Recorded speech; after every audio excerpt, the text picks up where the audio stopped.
하나님의 말씀 에베소서 6장 1절에서 4절 말씀.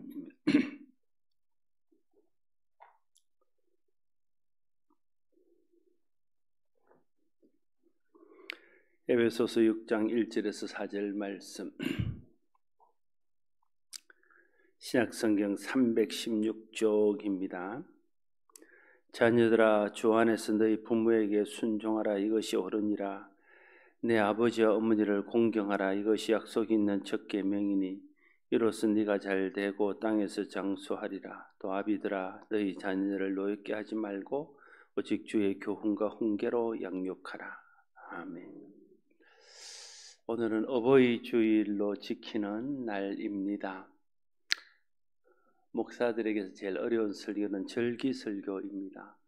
똑같은 주제로 어머니, 아버지를 공경하라는 말을 지금 27년째 하고 있는데도 잘 안 듣고 있는 여러분 때문에 또 합니다. 십계명이 사람이 지켜야 될 가장 기본적이고 중요한 계명입니다. 십계명은 우리가 잘 아는 대로 10가지의 계명인데 앞에 4가지 계명은 하나님을 어떻게 사랑하고 섬겨야 하는가 하는 것에 대한 계명이고 5계명부터 6계명부터 10계명까지 5개 계명은 이웃을 어떻게 사랑해야 되는가 하는 것을 가르치는 계명입니다. 그런데 그 가운데 5째 계명으로 내 부모를 공경하라라는 계명이 들어 있습니다. 이게 5째 중간에 부모를 공경하는 계명을 넣은 이유는 부모를 공경하는 것이 하나님을 공경하는 것처럼 하는 문제는 아니지만 이웃을 대하는 태도로 부모를 대해서는 안 된다는 것을 또한 말하고 있는 것입니다. 오히려 출애굽기 12장 22절에 내 부모를 공경하라. 그러면 내 하나님 여호와께서 내게 준 땅에서 내 생명의 길리라 말씀하면서 부모를 대하는 태도를 공경이라고 말하고 있습니다. 이 공경이라는 단어는 주로 하나님과 부모에게 주로 사용되고 있음을 볼 수 있습니다. 성경에서 공경이라는 단어를 부모나 또 하나님께 주로 사용하고 있다는 것은 하나님을 공경하는 것처럼 부모도 공경해야 된다는 것을 우리에게 교훈하기 위한 것이라 말할 수 있습니다. 그래서 그런 의미에서 이 5번째 계명인 부모를 공경하는 계명은 뒤에 있는 이웃과의 관계, 사람과의 관계의 계명에 붙여야 될 게 아니고 앞에 있는 하나님과의 관계와 연관해서 붙여야 되는, 그래서 앞에 5개 계명은 하나님과 부모에 대한 계명, 6번째부터 10번째까지 5개 계명은 이웃과의 관계, 이렇게 붙이는 게 옳다는 거죠. 그만큼 부모에 대한 계명은 하나님을 대하는 태도로 해야 될 계명이라는 사실을 우리에게 교훈하고 있습니다. 공경, 부모를 공경하라 이럴 때 공경이라는 단어는 사실 오늘의 시대와는 어울리지 않는 단어처럼 들립니다. 그리고 실제로 요즘 젊은 사람들이 공경이라는 단어 자체를 거의 사용하지 않는 단어입니다. 그러나 공경이라는 단어가 성경에서는 굉장히 중요한 단어로 사용되고 있습니다. 그러면 우리도 공경이라는 단어를 굉장히 중요하게 여겨야 됩니다. 왜냐하면 우리는 시대의 풍조를 따르는 것보다 하나님의 말씀을 따르는 것에 더 큰 가치를 두고 사는 그리스도인들이기 때문에 그렇습니다. 사실 공경과 같은 단어가 오늘 시대에 맞지 않다는 생각이 하나님을 공경하고 부모를 공경하라는 하나님 말씀을 오히려 고리타분한 시대착오적인 가르침으로 여기게 하는 아주 역할을 단단히 했다고 말할 수 있습니다. 그러나 하나님을 공경하고 부모를 공경하는 이런 시대와 상관없이 모든 사람이 해야 될 가장 기본적인 사람의 도리입니다. 하나님과 부모는 공경을 받아 마땅한 존재입니다. 하나님과 부모의 공통점이 있습니다. 하나님과 부모의 공통점은 우리의 생명과 관련이 먼저 있는 거죠. 우리가 이 땅에 태어나도록 생명 주신 분이 하나님이시고 하나님이 우리의 부모를 통해서 우리에게 생명을 주었습니다. 하나님이 우리를 일평생 떠나지 않고 우리를 보살피는 것처럼 부모도 일평생 우리를 떠나지 않고 이 세상 떠나는 날까지 자녀들을 놓지 못하고 보살피는 분이십니다. 그리고 하나님이 독생자를 우리를 위해서 희생하여 우리를 살린 것처럼 부모는 우리를 위해 큰 희생을 치르는 분. 이게 하나님과 부모의 공통점이라 할 수 있습니다. 이런 하나님과 부모님이 계셔서 오늘 우리가 존재하는 것이고 하나님과 부모님의 덕으로 오늘 우리가 많은 것들을 누리고 있습니다. 하나님을 공경하지 않는 것이 교회의 위기를 초래한 중요한 원인입니다. 부모를 공경하지 않는 것이 가정이 무너지고 사회 질서가 무너지는 아주 중요한 원인이 되었습니다. 오늘 본문 에베소서 6장 1절의 4절 말씀은 십계명과 성경의 가르침을 근거로 자녀들에게 부모를 공경할 것을 권면합니다. 1절 말씀, 자녀들아 주 안에서 너희 부모에게 순종하라, 이것이 옳으니라 말하고 있습니다. 많은 사람들이 순종 역시 공경과 마찬가지로 이 시대와는 어울리지 않는 단어라고 생각합니다. 순종은 봉건 시대에나 어울릴 법한 단어라고 치부해 버립니다. 그러나 성경은 여전히 순종을 요구합니다. 하나님에 대한 순종, 부모에 대한 순종을 요구합니다. 순종이 무엇입니까? 순종은 듣는 것입니다. 귀로 듣고 마음으로 듣고 행동과 삶으로 듣는 것입니다. 순종은 권위를 인정한다는 표입니다. 사람들이 권위 있는 의사나 또 어떤 분야에 권위 있는 전문가들의 말을 듣는 것은 그들의 권위를 인정한다는 뜻입니다. 그들의 권위를 인정하기 때문에 그들이 하라는 대로 순종하고 그들이 하라는 대로 따릅니다. 부모님과 하나님에게 순종한다는 건 역시 하나님과 부모의 권위를 인정한다는 표입니다. 반대로 말하면 우리가 하나님께 불순종하고 부모에게 순종하지 않는 것은 하나님의 권위와 부모의 권위를 인정하지 않는다는 표이기도 합니다. 하나님과 부모는 나를 사랑으로 양육하는 최고의 권위자입니다. 부모보다 더 나를 잘 알고 부모보다 나를 더 사랑하고 부모보다 나를 더 양육하는 데 진심인 사람은 아무도 없습니다. 그래서 세상에 아무리 많은 가정의 전문가들, 아무리 많은 이론가들이 있다 할지라도 나에게 있어서의 양육의 최고의 전문가는 부모님입니다. 그래서 부모님의 권위를 인정하고 부모님의 권위에 순종해야 됩니다. 자녀들아 주 안에서 너희 부모에게 순종하라, 이것이 옳으니라 말하고 있습니다. 부모에게 순종하는 일을 하나님은 옳게 보십니다. 부모에게 순종하는 일이 하나님이 인정하시는 옳은 일입니다. 하나님이 옳다 하신 일을 하는 것이 바른 믿음의 사람입니다. 특별히 부모에게 순종을 하면서 주 안에서 너희 부모에게 순종하라 말하고 있습니다.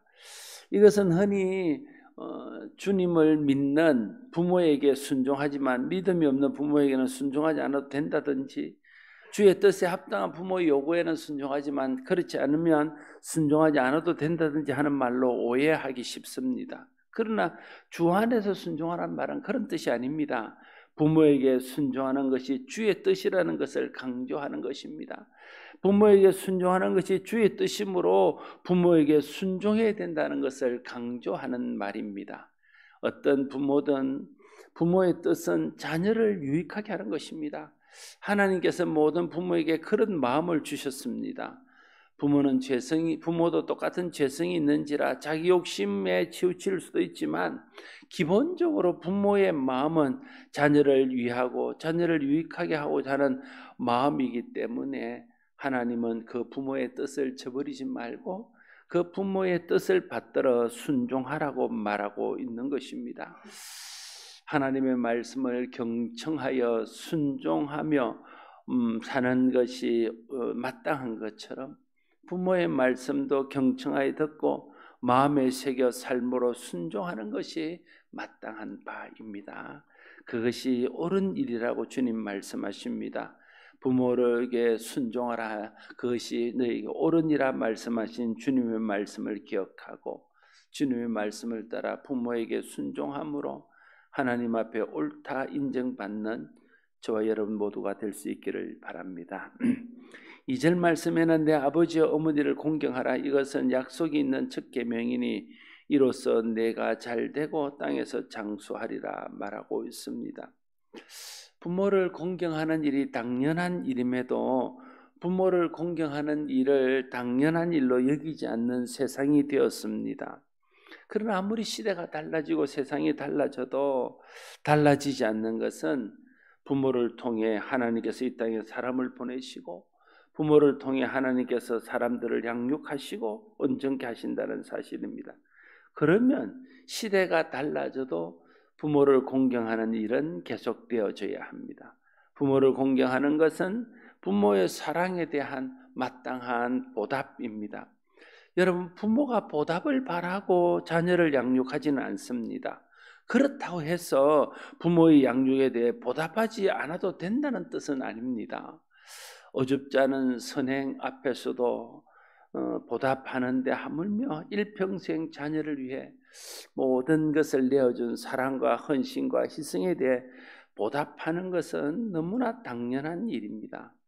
부모의 사랑에 대한 보답, 또 사랑의 양육에 대한 보답, 오랜 세월 동안 참아주고 받아주고 들어주고 보살펴 주신 것에 대한 보답을 하는 것이 마땅한 일입니다.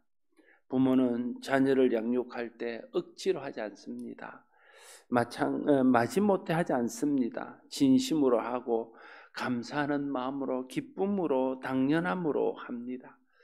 종종 TV를 보다가 나이 많은 사람들이 들에서 일하거나 또 바다에서 일하는 경우들을 봅니다. 허리가 꼬부라지고 손이 부르트고 무릎이 관절이 연골이 닳아서 거의 걸을 수 없는데도 계속 일을 합니다. 묻습니다. 왜 이렇게 일을 합니까? 자식들한테 폐를 끼치지 않기 위해서 일합니다. 또 자식들 손자들 오면 용돈 주려고 이럽니다. 그렇게 대부분 대답합니다. 부모는 자녀를 향한 마음은 항상 감사와 기쁨과 그렇게 희생하는 것을 당연한 것으로 여기고 합니다. 그러면 자녀도 억지로 마지못해서 공경하는 것이 아니라 부모에 대해서 감사와 기쁨과 당연함으로 공경해야 됩니다. 그런데 그걸 잘 못하고 있다는 거예요. 부모의 사랑의 보살핌 덕으로 오늘 우리가 존재한다는 것을 잊지 않아야 사랑으로 순종하고 사랑으로 공경하는 일이 가능할 수 있습니다. 부모에 대한 사랑은 순종과 공경을 통해서 표현되어져야 됩니다. 여러분, 부모를 사랑한다 말하면 그 말은 다시 말하면 나는 부모에게 순종하고 부모를 공경한다라는 말이어야 합니다. 그러니까 이 사랑한다는 말의 그 적용, 사랑한다는 말의 의미는 아내에게 남편에게 할 때하고 자녀에게 할 때하고 부모한테 다 다른 거예요. 권위자에 대해서 사랑한다 말, 하나님이 권위자이고 부모가 권위자이면 권위자를 사랑한다고 말할 때는 그 권위자를 공경하고 그 권위자에게 순종한다는 것을 의미합니다. 우리가 쉽게 부모에게 사랑합니다 이렇게 말하면 그 사랑한다는 말 속에는 내가 부모의 뜻에 순종하겠습니다, 부모님을 공경합니다, 이런 말들이 함께 포함되어 있어야 된다는 거예요. 사랑이라는 단어 자체가 쉬운 단어가 아니에요. 하나님이 우리를 사랑한다고 말씀하시면서 그 사랑의 정표로 아들을 십자가에 우리 대신 내어주면서 우리를 사랑한다. 그 사랑에는 희생이 있다는 거예요. 예수님이 우리를 사랑하신다 하시면서 자기 몸을 우리를 위해서 십자가에 내어주는 희생을 치렀습니다. 부모는 우리를 사랑한다 하면서 부모는 우리를 위해서 평생 동안 희생하는 거죠. 그게 사랑이죠. 그럼 우리가 부모를 사랑한다 말하면 그 사랑한다는 말 속에는 그냥 아무런 책임 없이 그냥 하는 말이 아니라 그 사랑한다는 말 속에는 내가 부모의 뜻을 순종하겠습니다, 내가 부모님을 공경하겠습니다, 이게 함께 내포져 있는 말이라는 거예요. 부모를 대하는 바른 태도는 순종과 공경입니다. 부모의 공경은 반드시 실천해야 될 너무나 당연하면서도 중요한 일입니다. 그래서 하나님께서 부모를 공경하는 사람에게는 잘되고 땅에서 장수하는 복을 주시겠다 약속하셨습니다. 하나님의 말씀대로 부모를 공경하면 복을 받습니다. 그래서 부모를 공경하는 것이 복 받는 길입니다. 하나님은 부모 공경이 너무나 당연한데도 그 부모 공경을 당연하게 여기지 않기 때문에 복을 걸고로서라도 부모를 공경하라고 우리에게 말하고 있습니다. 그만큼 하나님이 그 일에 복을 주시겠다 말씀하시는 이유는 그것이 그만큼 중요하다는 뜻이기도 하고 그것이 그렇게 쉽지 않고 어려운 일이라는 뜻이기도 합니다. 쉽지 않고 어려운 일이지만 그러나 우리가 마음을 다해서 부모를 공경하면 하나님께서 그에 대하여 보상하십니다. 4절에 또 아비들아 너희 자녀를 노엽게 하지 말고 오직 주의 교훈과 훈계로 양육하라고 말합니다. 부모들에게 자녀를 노엽게 하지 말라 말씀합니다. 근데 여러분 오늘 본문은 자녀들을 노엽게 하는 이유가 오직 주의 교훈과 훈계로 양육하지 않기 때문에 그렇다는 것을 말하고 있습니다. 부모를 노엽게 하는 것은 주의 교훈과 훈계를 떠나서 자기의 욕심이나 세상의 어떤 가치를 가지고 가르치기 때문에 결국은 자녀의 마음에 상처를 주고 자녀들의 마음을 노엽게 합니다. 성경의 가르침이나 주님의 가르침의 정신을 따라 교훈과 훈계로 양육하면 그러면 자녀의 마음속에 상처가 남지 않고 자녀를 노엽게 하지 않을 수 있습니다. 주의 교훈과 훈계로 양육해서 자녀를 노엽게 하지 않는 부모가 되어야 됩니다. 여러분 기억하십시오. 자녀를 노엽게 하는 것은 주의 교훈과 훈계로 양육하지 않기 때문이라는 사실을. 부모가 자녀를 노엽게도 하지만 자녀 역시 부모를 노엽게도 합니다. 부모가 자녀를 주의 교훈과 훈계로 양육하지 않으므로 자녀를 노엽게 한다면 자녀가 부모에게 순종하지 않고 부모를 공경하지 않을 때 부모를 노엽게 합니다. 자녀는 노여우면 쉽게 노여움을 다 드러냅니다. 그러나 대부분의 부모는 노여움을 다 드러내지 않고 마음에 감춥니다. 자녀는 노여우면 안 괜찮다고 합니다. 그러나 많은 부모는 노여워도 괜찮다고 합니다. 그래서 자녀들은 부모가 자신들을 노엽게 하는 것은 금방 느끼면서도 자신들이 순종하지 않고 공경하지 않아서 부모를 노엽게 한다는 것을 잘 인식하지 못합니다. 부모에게 순종하지 않고 부모를 공경하지 않는데도 부모가 노여움을 드러내지 않는 것은 노엽지 않았어가 아니라 자녀를 노엽게 할까봐 자녀를 위해 노여움을 삭히고 참는 것이라는 사실을 우리가 알아야 하는 겁니다. 오늘 본 말씀은 자녀들에게 부모에게 순종하는 것이 주의 뜻이며 옳은 일임을 우리에게 다시 한번 일깨워 주십니다. 부모에게 순종하여 주 앞에 옳은 사람으로 인정받게 되기를 바랍니다. 내 아버지와 어머니를 공경하라고 합니다. 다른 부모는 우리가 공경하지 못할지라도 자기 아버지와 어머니는 공경해야 됩니다. 모든 부모는 자기 자녀에게만큼은 공경을 받아 마땅한 존재이기 때문에 그렇습니다. 부모에게 순종하고 부모를 공경하는 것은 선택사항이 아닙니다. 하나님의 명령입니다. 부모를 공경하는 것은 하나님 명령에 순종하는 것이고 부모를 공경하지 않는 것은 하나님의 명령에 불순종하는 것입니다. 하나님을 경외하는 사람은 하나님께 순종해야 됩니다. 하나님께서 부모에게 순종하고 부모를 공경하라 하셨으면 그것이 하나님의 뜻이요 그렇게 해야 모든 사람에게 좋은 일인 것을 알아서 하나님의 말씀을 따라 부모를 공경하고 부모에게 순종하는 삶을 살기를 힘써야 됩니다.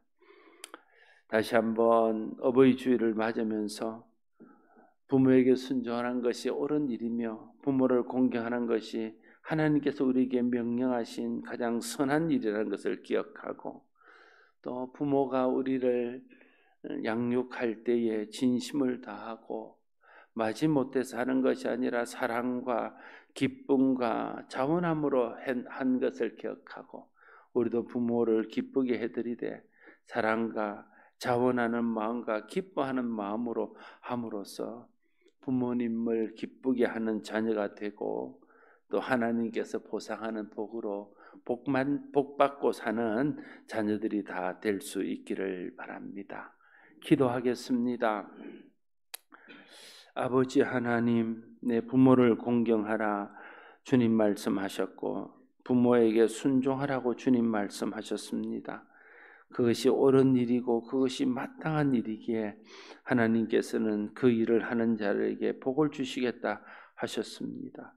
아버지 하나님, 어버이 주일을 지내면서 다시 한번 하나님의 뜻과 또 부모의 사랑을 마음에 새기고 하나님의 말씀을 따라 부모에게 순종하고 진심을 다해 부모를 공경하는 우리 모두가 되게 하여 주옵소서.